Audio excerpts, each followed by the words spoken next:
स्वागत है आपका 18 स्वदेश पर। मैं हूं आपके साथ पूजा त्रिपाठी और आप देख रहे हैं गुड मॉर्निंग स्वदेश। और सुबह सुबह किस तरह के संकेत मिल रहे हैं ग्लोबल मार्केट से, एशियाई बाजारों की चाल कैसी है, साथ ही साथ आज दिन भर कौन कौन सी अहम खबरें हैं जहां पर कि आपको नजर रखनी है, इस पर भी हम आगे चर्चा करेंगे और सुबह सुबह आपको बताएंगे बेहतरीन कमाई के मौके भी। तो चलिए शुरुआत करते हैं और सबसे पहले बात करेंगे एशियन मार्केट से। और यहाँ पर जो शुरुआत है वो इस वक्त कमजोरी देखने को मिल रही है सभी इंडाइसेस में। अगर जापान के बाजार को छोड़ दें, निकाई को, जो कि इस वक्त 98 अंक ऊपर है, बाकी सभी इंडाइसेस इस वक्त लाल निशान में ही कारोबार कर रहे हैं। गिफ्ट निफ्टी इस वक्त लाल निशान में है।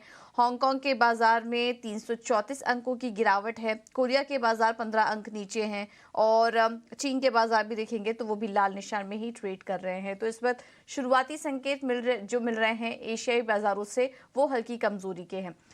लेकिन बाकी ग्लोबल संकेतों को भी देखेंगे तो जो क्यूज मिल रहे हैं वो कुछ मिले जुले ही हैं। अगर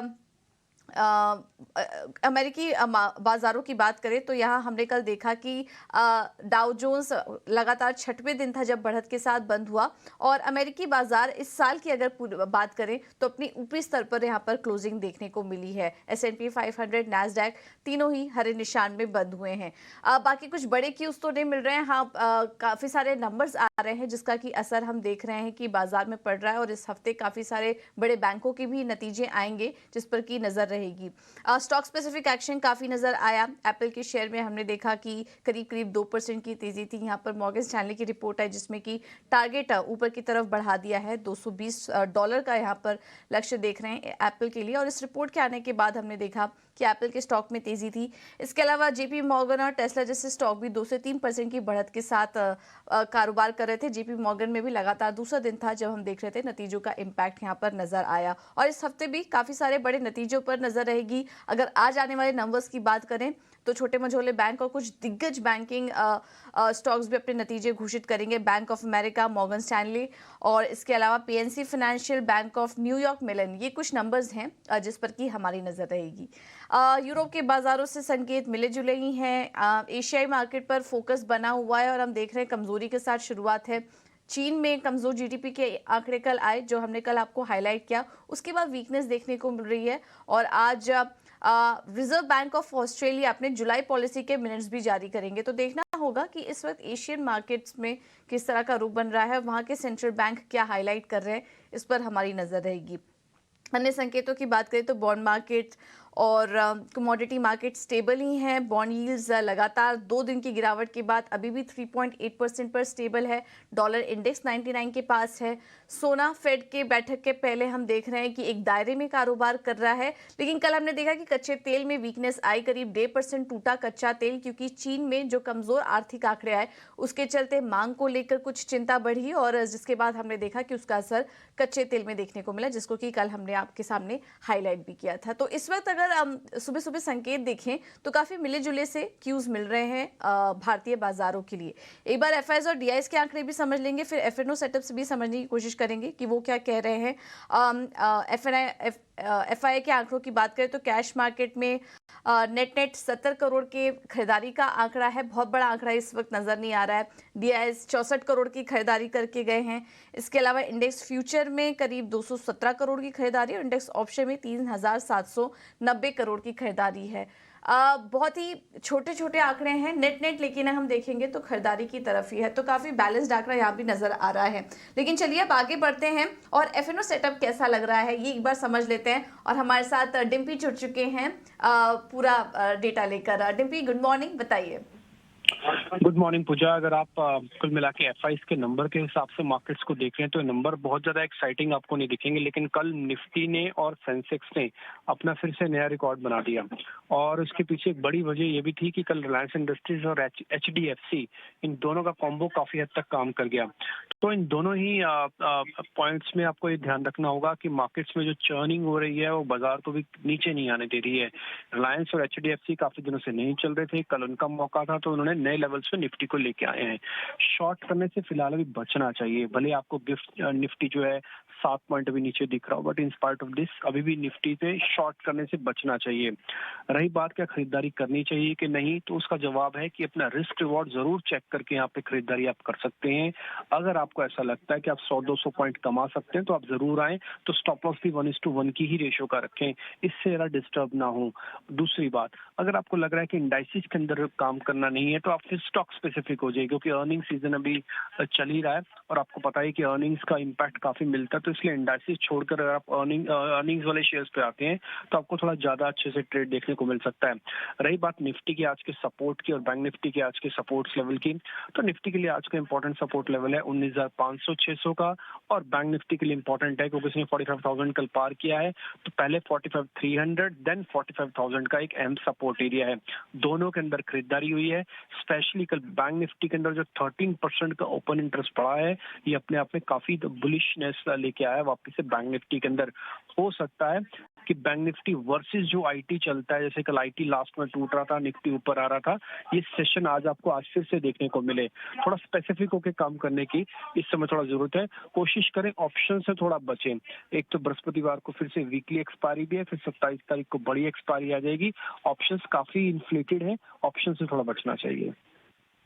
ऑप्शन से बचना चाहिए बता रहे हैं डिम्पी। शुक्रिया डिम्पी इस पूरी जानकारी के लिए। चलिए आगे बढ़ते हैं और अब बात कर लेते हैं बाजार की क्या रणनीति है, और इसके लिए हमारे साथ जुड़ गए हैं हमारे मेहमान नीतिश। गुड मॉर्निंग नीतिश, जानना चाहेंगे आज बाजार की क्या रणनीति है, खासकर निफ्टी बैंक में क्या करना चाहिए? Good morning. पहले तो एक चीज कहना चाहूंगा, देखो मार्केट वन वे डायरेक्शन में भाग रहा है, सेक्टर का रोटेशन है, कभी आईटी भाग रहा है, कभी बैंकिंग भाग रहा है, तो मेरे हिसाब से इंडेक्स से बढ़िया मोमेंटम आपको स्टॉक स्पेसिफिक रहना पड़ेगा। और रही बात निफ्टी के इम्पोर्टेंट सपोर्ट की, तो जब तक मार्केट 19,520 19,550 इस लेवल के ऊपर है तब तक मार्केट में मेरे हिसाब से बुलिशनेस रहेगी। लेकिन आज अगर किस कारण से गैप ओपनिंग होती है तो 19,700 से लेके 19,730 स्पॉट लेवल के आसपास हमें एक रेजिस्टेंस देखने को मिलेगा, और वहां से शायद से थोड़ा सा प्रॉफिट बुकिंग हमें देखने को मिलेगा। लेकिन वो प्रॉफिट बुकिंग मेरे हिसाब से ज्यादा नहीं आना चाहिए। 19,520 19,550 ये लेवल तक मार्केट को ड्रैग कर सकता है। एज ए डिस्क्लोजर, इंडेक्स के ऊपर मेरा पर्सनल पोजीशन है शॉर्ट साइड में, तो थोड़ा थोड़ा करके हम लोग उसके ऊपर के साइड में पोजीशंस बना रहे हैं। तो लास्ट वीक भी हम लोगों ने जैसे डिस्कशन किया था कि बैंक निफ्टी अभी सरप्राइज कर सकता है 44,800 900 के ऊपर जैसे ही निकलेगा तो एक बढ़िया अपसाइड मोमेंटम आपको देखने को मिलेगा, और एक्जैक्टली कल के सेशन में हमें वो देखने को मिला। तो बैंक निफ्टी अभी निफ्टी के मुकाबले स्ट्रांग है, लेकिन एग्रेसिव होकर इतना भी नहीं लेना है। इंपॉर्टेंट सपोर्ट एरिया होगा, वहां पे बाइंग करना है, ऊपर में धीरे धीरे करके पोजीशंस को अपने एग्जिट करना है। तो प्रॉफिट बुकिंग की तरफ भी ध्यान दें, सेक्टर रोटेशन काफी इंपॉर्टेंट हो चुका है अभी। और नीतिश, आज किन शेयरों में ट्रेड करना चाहिए? देखिए, 2 स्टॉक होंगे मेरे, वो दोनों के दोनों स्टॉक सेल साइड के होंगे, और मुझे लग रहा है कि यहाँ से थोड़ा सा एक प्रॉफिट बुकिंग हमें देखने को मिलेगा। पहला जो काउंटर होगा वो होगा एलटी का होगा। एलटी में हमें 2470 के नीचे ही बिकवाली करना है, 2490 का स्ट्रिक्टली स्टॉप लॉस होगा। 2440 से लेके 2420 ये मेरे 2 टारगेट होंगे। दूसरा जो काउंटर होगा वो होगा लुपिन का। 936 के आसपास हमें इसमें बिकवाली करना है, अच्छा खासा रनअप आ चुका है और एक बढ़िया रेजिस्टेंस एरिया के आसपास अभी ट्रेड कर रहा है और ऊपर से एक रिजेक्शन ले रहा है। तो 936 के आसपास हमें इसमें बिकवाली करना है, 950 का स्ट्रिक्टली स्टॉप लॉस मेंटेन करना है, और टारगेट की अगर हम लोग बात करेंगे तो 910 रुपये हमारा पहला टारगेट होगा। ओके, तो लुपिन और एलएनटी दोनों में ही बिकवाली करने की राय, और जैसा कि नीतिश सलाह दे रहे थे कि मार्केट तेजी का है लेकिन बीच बीच में प्रॉफिट बुकिंग भी करते रहिए, और सेक्टर चर्निंग भी हो रही है तो उसका भी आप ध्यान रखिए।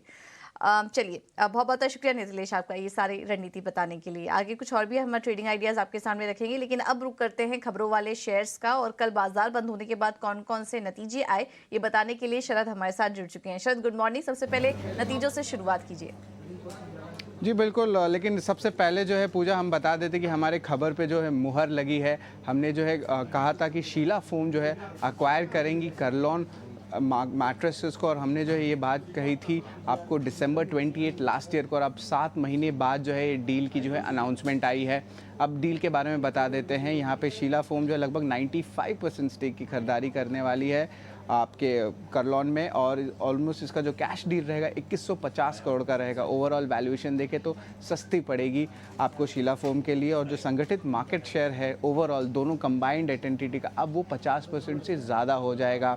अब याद रखिए जो डील है इसको टोटल डील लगभग 2150 करोड़ का है। हालांकि जो रिपोर्ट्स आ रही थी वो हायर साइड में आ रही थी, लगभग 2700 से 3300 करोड़ का जो है ये डील लग रहा था, और अनलिस्टेड मार्केट में हमने चेक किया तो लगभग 2300 से 2500 करोड़ पे आ रही है। तो ये डील जो है सस्ती देखने मिल रही है। मैट्रेस सेगमेंट की बात करें, ऑर्गेनाइज्ड मार्केट्स की तो हमने बात की, लेकिन जो अनऑर्गेनाइज्ड मार्केट में ओवरऑल देखें तो यहाँ पे शीला फोम का 12% मार्केट शेयर और करलॉन का 4%। तो आप देख सकते हैं जो दो सबसे बड़े प्लेयर्स हैं अब एक साथ मिल गए हैं, तो इस पे जो है बड़ी इंपॉर्टेंट कंसोलिडेशन देखने मिल सकती है इंडस्ट्रीज़ में, और डिस्ट्रीब्यूशन की जो सिनर्जीज होती है उसमें भी प्ले आउट कर सकती है। अब शीला फोम की एक दूसरी बड़ी डील भी हुई है जहाँ पे वो लगभग 35% हिस्सेदारी खरीदने वाले फर्लन को में लगभग 300 करोड़ रुपए में। प्रमोटर पहले से इनका स्टेक ऑलमोस्ट 1.6% था, और ऑनलाइन और फर्नीचर रिटेल में जो है कंपनी जो है अब जो है फोरे करने वाली है। शरद, जो नतीजे आए हैं उनके बारे में जानना चाहेंगे, और आज कौन कौन से नतीजे आने वाले हैं? जी बिल्कुल, फोकस में रहेगा आपके अर्निंग्स में हुतामा की इंडिया। यहाँ पे largely mix set of numbers जो है हमें देखने मिले हैं। वहीं अगर टाटा एलेक्सी की बात करें तो सीक्वेंशियल बेसिस में जो है यहाँ पे मिक्स नंबर्स यहाँ पे भी आए हैं। हालांकि मैनेजमेंट कमेंट्री में बता देता हूँ, यहाँ पे एक स्पिल ओवर होने वाला है। फर्स्ट क्वार्टर के जो ऑर्डर्स आए हैं ट्रांसपोर्ट के वो सेकेंड क्वार्टर में जाने वाले हैं, और वेज हाइक्स का जो है एक्सपेक्टेशन से सेकंड क्वार्टर से किक इन कर सकता है, यानी कि मार्जिन्स में प्रेशर सेकंड क्वार्टर में भी दिख सकते हैं। एलटीआई माइंट्री के जो है वीक सेट ऑफ नंबर्स आए हैं। हालांकि Q2 में जो है सिक्वेंशियल नंबर्स की इंप्रूवमेंट की जो हिंट दी गई है, और जो एग्जिट मार्जिन रखा गया जो EBITDA का वो एक्सपेक्टेशन लगभग 17 से लेके 18% का है। लैंडमार्क कार्स के बारे में बात करेंगे तो इनके ऑपरेशनल अपडेट आई है, तो लार्जली थोड़ी मिक्स सेट ऑफ नंबर्स देखने मिले, क्योंकि रेवेन्यू जो है 9% गिरा ईयर ऑन ईयर बेसिस पे, और जो आफ्टर सेल सर्विस है ये सेगमेंट जो है ज़रूर अच्छा किया है। हालांकि सिर्फ 15 से लेके 20% तक का रेवेन्यू इस सेगमेंट से आता है, और इसका जो इम्पैक्ट सेल्स का इसलिए हुआ है क्योंकि अभी भी जो है कुछ मॉडल्स में जो OEMs है वहाँ पे जो है सप्लाई चेन इश्यूज चल रहे हैं। तो लार्जली हमें वीक और मिक्स सेट ऑफ नंबर्स जो है ऑपरेशनली और फाइनेंशियली जो है देखने मिले हैं।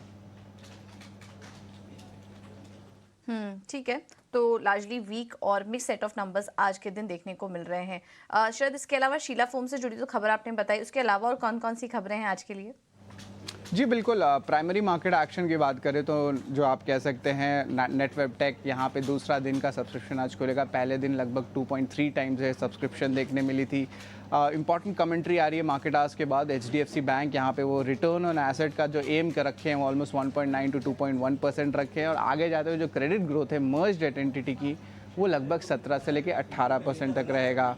हुतामा की उनके रिजल्ट्स तो आए हैं, लेकिन वो बातचीत चल रही है कि वो अपनी लैंड एसेट्स के जो MIDC में है उसको मोनेटाइज कर पाएँ। प्रूडेंट कॉर्पोरेट्स एडवाइजरी में जो है जो डीमर्जर होने वाले थे उनकी 2 आर्म्स की, एक ब्रोकिंग की आर्म्स की और एक एडवाइजरी आर्म्स की, अब वो विड्रॉ कर दिया गया है। इन्फोसिस ने भी जो है अपने एग्जिस्टिंग क्लाइंट्स के साथ पैक्ट किया है, जहाँ पे वो AI से और बहुत सारे अन्य प्रोग्राम्स पे जो है करने वाले हैं बातचीत, और इसका जो डील साइज़ है वो बड़ा है, लगभग $2 बिलियन का है। फेडरल बैंक की जो आर्म है आपकी फेड बैंक फाइनेंशियल सर्विसेज, वो IPO का प्रपोजल ला रही है, और याद रखिए ये फ्रेश इशू और OFS दोनों होने वाला है। टेक्समैको रेल की आज इंपॉर्टेंट बोर्ड मीटिंग है फंड रेज के लिए। HPCL का भी कमेंट्री आ रहा है, यहाँ पे वो कह रहे हैं कि जो डीजल सेल्स है वो अब थोड़ी कम होने वाले हैं, और जो गैसोलीन सेल्स है वो रिकवर कर सकते हैं अगस्त के महीने में। पतंजलि फूड्स में भी इंपॉर्टेंट अपडेट है। GQG ग्रुप ने लगभग 6% स्टेक की हिस्सेदारी खरीदी है OFS में, इसका वैल्यू लगभग 2400 करोड़ हो जाता है, और अब जो है करंट प्रमोटर होल्डिंग ऑलमोस्ट 78% का है। लेकिन अब शेयर होल्डिंग पैटर्न्स ये बहुत इंपॉर्टेंट चीज़ होते हैं स्मॉल कैप स्पेस में। यहाँ पे देखते हैं क्या मूवमेंट आ रहा है। न्यूलैंड लैब्स में मुकुल अग्रवाल ने अपनी स्टेक बढ़ाई है ऑलमोस्ट 0.17% से। विजय केडिया जी का कंपनी भी 0.8% की अपनी स्टेक बढ़ाई है, और मालाबार इंडिया हालांकि थोड़ी अपनी रिड्यूस की है स्टेक। यशो इंडस्ट्रीज़ में आशीष कचोलिया ने अपनी स्टेक बढ़ा के 4.17% की है। वहीं दीपक स्पिनर्स में भी डॉली खन्ना ने अपना स्टेक बढ़ाया है। आदित्य विजन की बात करें तो आशीष कचोलिया ने जो है अपनी स्टेक को बड़ी बढ़ाई है, ऑलमोस्ट 1.1% से ऑलमोस्ट 2% कर दिया है।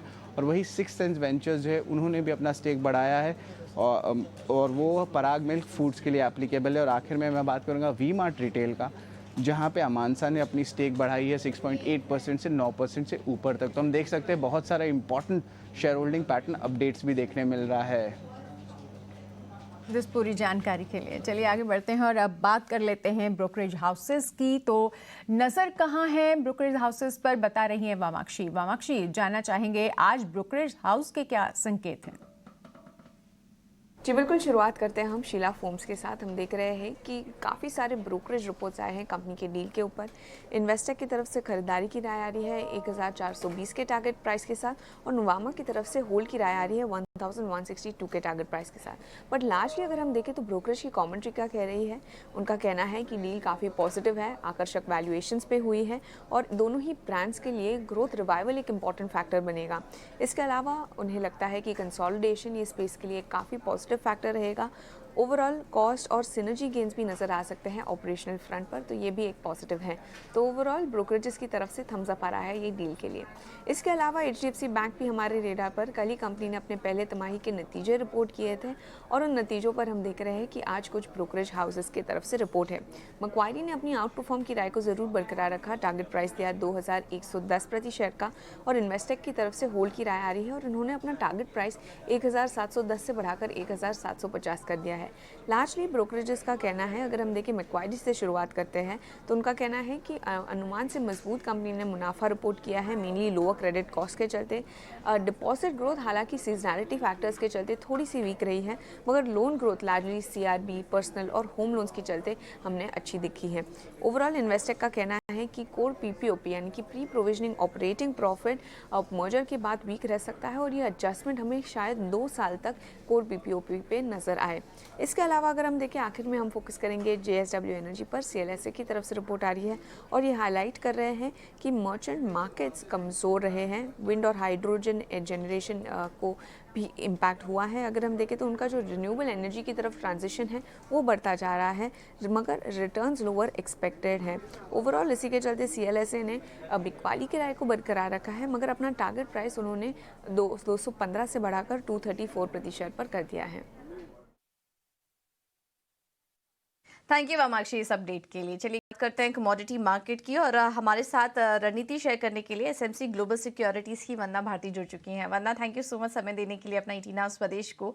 सबसे पहले तो कच्चे तेल पर आपकी राय लेना चाहेंगे। हमने देखा कि 3 हफ्ते लगातार चलने के बाद, पॉजिटिव रिटर्न देने के बाद, चीन के डेटा आने के बाद हमने देखा कि कच्चे तेल में दबाव था। अब वहाँ के कच्चे तेल की चाल आप कैसे देख रही हैं? चलिए, वंदना से हमारा संपर्क टूट चुका है, हम वापस से उनसे कनेक्ट करने की कोशिश करेंगे। लेकिन जैसा कि हम बात कर रहे थे कि कल क्रूड में हमने देखा कि 75 के नीचे भी कच्चा तेल फिसलता हुआ नज़र आया। MCX पर देखिए 2% की गिरावट देखने को मिली, और इसके पीछे वजह ये थी कि चीन में जिस तरीके के डेटा आए हैं, कमज़ोर GDP आंकड़े देखने को मिले अनुमान से, और उसके बाद हमने देखा कि मेटल्स में भी हल्का प्रेशर आया और कच्चे तेल में भी गिरावट थी। अब वंदना से समझने की कोशिश करेंगे, उनके साथ संपर्क वापस से जुड़ चुका है। वंदना, कल हमने देखा कच्चे तेल में जो हल्की वीकनेस आई, अब आगे के लिए चाल कैसी देख रही हैं आप क्रूड पे? गुड मॉर्निंग पूजा।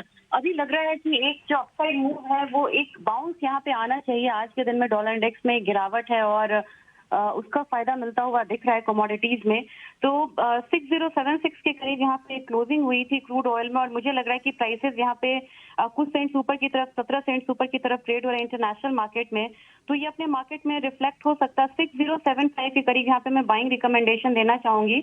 मुझे लग रहा है कि प्राइसेस ऊपर की तरफ एक बार 6150 तक आएगा। स्टॉप लॉस यहाँ पे मेंटेन करना होगा 6145 का। और दूसरा यहाँ पे मुझे लग रहा है पूजा कि नेचुरल गैस में भी एक अच्छा बाउंस यहाँ पे देखिए वो कल ही मिला था, आज वो कंटिन्यू हो सकता है। तो यहाँ पे भी बाइंग में रहना चाहिए। 209 के करीब बाइंग करनी चाहिए। 215 का टारगेट होगा। स्टॉप लॉस यहाँ पे लगाना होगा 206.5 का। वरना जानना चाहेंगे सोना चांदी और बेस मेटल में क्या रणनीति होगी, क्या करना चाहिए? आज के दिन में गोल्ड बाउंस दिखा रहा है, लेकिन अभी थोड़ा सा मिक्स काइंड ऑफ यहाँ पे व्यूज आ रहे हैं। तो मेरे ख्याल से थोड़ा सा वेट करना होगा, और यहाँ पे करेक्शन आता है तो 59,050 के करीब यहाँ पे सेलिंग करनी चाहिए। 58,850 का टारगेट होगा। स्टॉप लॉस यहाँ पे लगाना होगा 59,150 का या 159 का। दूसरी बात यह है कि बेस मेटल में एक मिला जुला रुख वहां पे भी देखने को मिल रहा है। चाइना के डेटा के बाद कल एक करेक्शन मोड में था, लेकिन आज एक रिकवरी जो है वो दिख रही है। तो कॉपर में कल एक बहुत बड़ा फॉल आया था, 14 रुपए तक का फॉल आया था। यहाँ पे एक बाउंस आ सकता है, तो 726 पे बाइंग रिकमेंडेशन रहेगी नेक्स्ट कॉन्ट्रैक्ट में। और मुझे लग रहा है कि यहाँ पे प्राइसेस जो है 730 तक आएगा, स्टॉप लॉस 724 का लगाना होगा। साथ में एल्यूमिनियम मिनी में भी मुझे लग रहा है कि एक फॉल यहाँ पे देखने को मिल सकता है। तो 200 के करीब यहाँ पे सेलिंग होगी, 198 का टारगेट होगा, स्टॉप लॉस यहाँ पे 201 का होगा। थैंक यू वंदना आपका समय देने के लिए और ये रणनीति सुझाने के लिए। तो गोल्ड में अब बिकवाली करके चल सकते हैं, कच्चे तेल में तेजी की उम्मीद है, नेचुरल गैस में भी खरीदारी करने की राय वंदना की तरफ से। चलिए फिलहाल इस बुलेटिन में इतना ही। मुझे और अनीता को दीजिए इजाजत।